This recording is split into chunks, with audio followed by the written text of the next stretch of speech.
గత ఈ 3 సంవత్సరాలు కూడా ఈ వైసీపీ ప్రభుత్వం వచ్చిన కాడి నుంచి కూడా మహిళలకి ప్రాణరక్షణ లేదు, మానరక్షణ లేదు.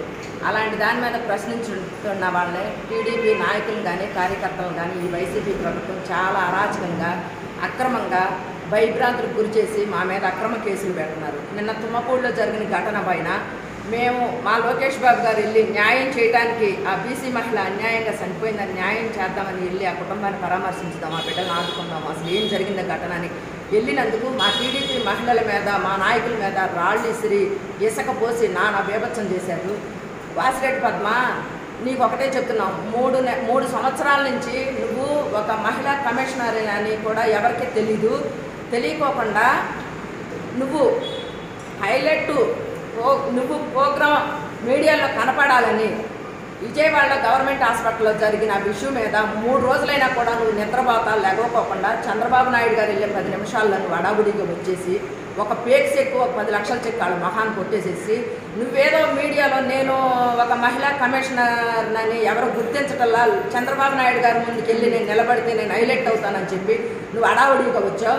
నువ్వు ఒక అసమర్థ మహిళా కమిషనరు, నీ పేరు చెప్పడానికైనా నువ్వు ఒక కమిషనర్ అని అంటానికి కూడా మాకు సిగ్గేస్తుంది. నీకు చేతనైతే 800 మంది ప్రాణమానాలు కోల్పోయిన మహిళలకి నువ్వు న్యాయం చేసి నీ జగన్ రెడ్డి దగ్గర నువ్వు మెప్పు పొందు. అంతేగాని ఒక ప్రతిపక్ష నాయకుడి ముందుకు వచ్చి నువ్వు అవాకులు చవాకులు పేలి ఏదో మీడియా ముందు నీ నాయకుడి ముందు కుక్క బిస్కట్లకి నువ్వు కక్కుర్తుబడి హైలైట్ అవ్వాలని చూసి నువ్వు ఏదో ఎదవ నోటీసులు ఎవరికిస్తావు? నువ్వు ఒక ప్రతిపక్ష నాయకుడు ముందు నిలబడితే స్థాయి కూడా నీది కాదు. ఒక బోండా ఉమా గారికి, ఒక చంద్రబాబు నాయుడు గారికి ఏదో నువ్వు ఒక పేకు ఒక అప్లికేషన్ పంపించేసి నా ఆఫీస్కి రండి మీరు హాజరవ్వండి అంత స్థాయి లేదు నీకు. మా కార్యకర్తలే ఎక్కువ, నీ స్థాయికి మా మహిళా కార్యకర్తలే ఎక్కువ. నువ్వు చంద్రబాబు నాయుడు గారికి, బోండా ఉమా గారికి నోటీసులు ఇచ్చే అర్హత నీకు లేదు. నువ్వు చెయ్యాలనుకుంటే మహిళలకు న్యాయం చెయ్యి, అదొకటే. రోజా చెల్లి, నీకు ఒకటే చెప్తున్నా, జబర్దస్తిలో నువ్వు బాగా హైలైట్ అయ్యావు. కాకపోతే రాజకీయంలో అయితే నీకు అంత సీన్ లేదు, నువ్వు అంత హైలైట్ అయితే అవలేకపోయావు. ఏదో ఒక మంత్రి పదవి పడేశాడని నేను నన్ను ఏంటమ్మా మాట్లాడుతున్నావు? చంద్రబాబు నాయుడు గారికి లోకేష్ బాబుకి చీరలు పంపిస్తాను, పచ్చ చీరలు ఎల్లో చీరలు అంటున్నావు. పిచ్చిదానా, నువ్వు మా నాయకుడికి పంపించవసరం లేదు బాబు. 3 సంవత్సరాల నుంచి మీరు ప్రజల్లోకి రాకోకుండా మీ ఎమ్మెల్యేలు మీరు ఎక్కడైపోయారో ఏమైపోయారో కనుమరుగైపోయారని ఒక్క అవకాశం అని చెప్పి గెలిపించుకుని ఈ ఎమ్మెల్యేలు ఈ మంత్రులు ఎక్కడున్నారని ప్రజలు మీకోసం వెనుకుతున్నారు. అలాంటి వాళ్ళు మిమ్మల్ని రేపు మే 15వ తారీఖు నుంచి మీ నాయకుడు ఇంటింటికి వెళ్ళి కరపత్రాలు పంచండి. చంద్రబాబు నాయుడు గారు, మరి ఏబిఎన్ రాధాకృష్ణ, TV5 మూర్తి, ఈటీవీ రామోజీరావు వీళ్ళందరి మీద ఒక కరపత్రం సృష్టించాను. ఎమ్మెల్యేలతో సహా మీరందరూ మీలో ఏ మనస్పర్ధలు ఉన్నా అందరూ అవన్నీ పక్కన పెట్టేసేసి కలిసి గ్రామానికి వెళ్ళి టీడీపీని విమర్శించండి. చంద్రబాబు నాయుడు గారి మీద ఆయన చేసిన దుష్ప్రచారం, ఆయన చేసిన ఏమి అభివృద్ధి లేదని చెప్పి ప్రచారం చేయమని మీ నాయకుడు మీ అందరికీ ఒక క్లాసు చెప్తున్నాడు. ఒకటే చెప్తున్నా రోజా, నువ్వు మా నాయకుడికి చేరలేమవసరలా. మీరు 3 సంవత్సరాల నుంచి గుర్తులేదు, మీ ముఖాలు ప్రజలు కూడా మర్చిపోయారు. మీ నాయకుడు 3 సంవత్సరాల నుంచి చీరలు కట్టుకుని గాజులు వేసుకుని తాడేపల్లి ప్యాలెస్లో నిద్రపోతున్నాడు. మొన్న టీచర్లు ముచ్చుమానికి వస్తుంటే హైవే మీద ముళ్ళ కంచులు వేసుకుని నిద్రపోతున్నాడు మీ నాయకుడు. గెలిచి ఓడిపోయాడు మీ నాయకుడు.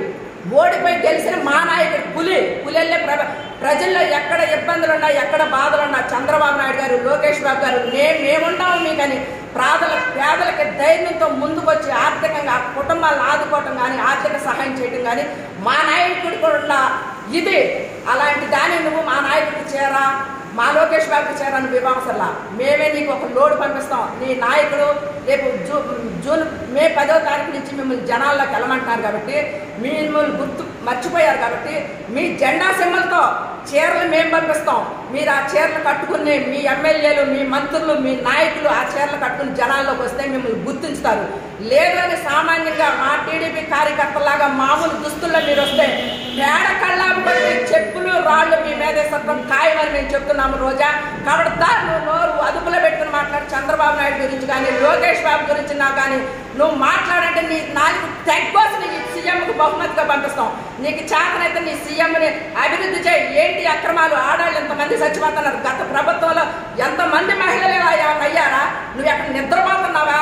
నువ్వు నోటికి వచ్చినట్టు అవాకులు చవాకులు పేలవసల్లా నీ నాయకుడి దగ్గర మెప్పు పొందడానికి మీరు కుక్క బిస్కట్లకి ఆ కక్కుర్తిపడి పేదల ప్రజల్ని విమర్శించడం, ప్రతిపక్ష నాయకుడిని విమర్శించడం నీకు చేత కాదు. నువ్వు నోరు అదుపులో పెట్టుకోమని నీకు వాసిరెడ్డి పద్మాకి మీ నాయకులందరికీ కూడా మేము టీడీపీ పార్టీ తరఫున హెచ్చరిస్తున్నాం. ఇదే నీకు రోజా మా వార్నింగ్.